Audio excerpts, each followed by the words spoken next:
Ada 3 narasi altcoin yang akhir-akhir ini lagi diangkat sama media. Dan narasi ini sifatnya time sensitive. Disclaimer dulu, nggak ada ajakan membeli atau menjual di video ini. Oke, let's go. Pertama, tiba-tiba setelah sekian lama ada banyak berita ETH di media. Supply ETH di exchanges turun sampai ke titik terendah sejak November 2025. Ini jadi seperti BTC ya, supply-nya turun terus di exchanges. Lu bisa lihat di layar, ETF ETH masih net outflow terus. Tapi, walaupun dia net outflow terus, menurut pantauan gua di CoinMarketCap, whale holdingsnya bertambah terus selama beberapa bulan terakhir. Jadi kalau menurut data, whale betul akumulasi ETH dalam beberapa bulan terakhir. Lanjut, pihak Cointelegraph memperkirakan harga ETH akan mencapai 3.400 di bulan Juni. Jadi kalau benar tercapai, ini naiknya masih lumayan banyak ya ke 3.400. Nah, yang harus gue tekankan di sini adalah ETH menurut gue masih dalam tahap akumulasi. Dan akumulasi berarti dia masih nambah barang. Harganya tuh nggak tentu langsung naik. Bahkan, kalau akumulasi sering terjadi itu harganya turun.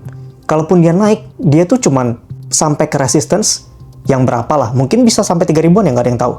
Habis itu dia turun lagi, jadi nggak all time high. Kita harus bisa lihat dulu nilai ETH BTC bottom dan mulai naik dengan volume yang meyakinkan.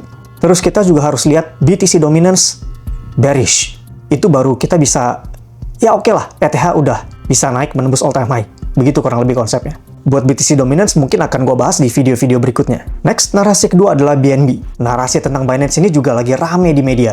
Bahkan sampai si Changpeng Chow-nya itu lagi rajin nge-tweet. Tanggal 17 kemarin gue ada bikin video yang menunjukkan kalau BSC itu udah mulai naik ke peringkat 1, melewati Solana dan ETH untuk transaksi di DEX-nya. Nah, di data ini, dia menunjukkan trennya ini masih sangat kuat. Jadi 7 hari terakhir masih di juara 1 transaksi DEX di jaringan BSC-nya. Kalau kita ngomong transaksi DEX di jaringan BSC, tentu jagoannya itu si PancakeSwap. Di data ini kita bisa lihat transaksi PancakeSwap juara 1 jauh di atas Uniswap dan Raydium. Jadi narasi BNB ini kena ke anak-anaknya juga ya, termasuk Cake. Bukan cuma Cake, bahkan ini Trust Wallet juga kena ciprat juga narasi dari BNB-nya. Masih ada banyak berita yang ngangkat narasi tentang BNB dan ETH. Seperti stablecoin di ETH sudah all time high, WLFi, perusahaan yang terafiliasi dengan Trump, launch stablecoin di jaringan BSC, BNB Chain, launch program $100 juta permanent liquidity plan. Tapi kalau gue bahas lebih lagi, ini videonya udah kepanjangan. Jadi buat video selanjutnya,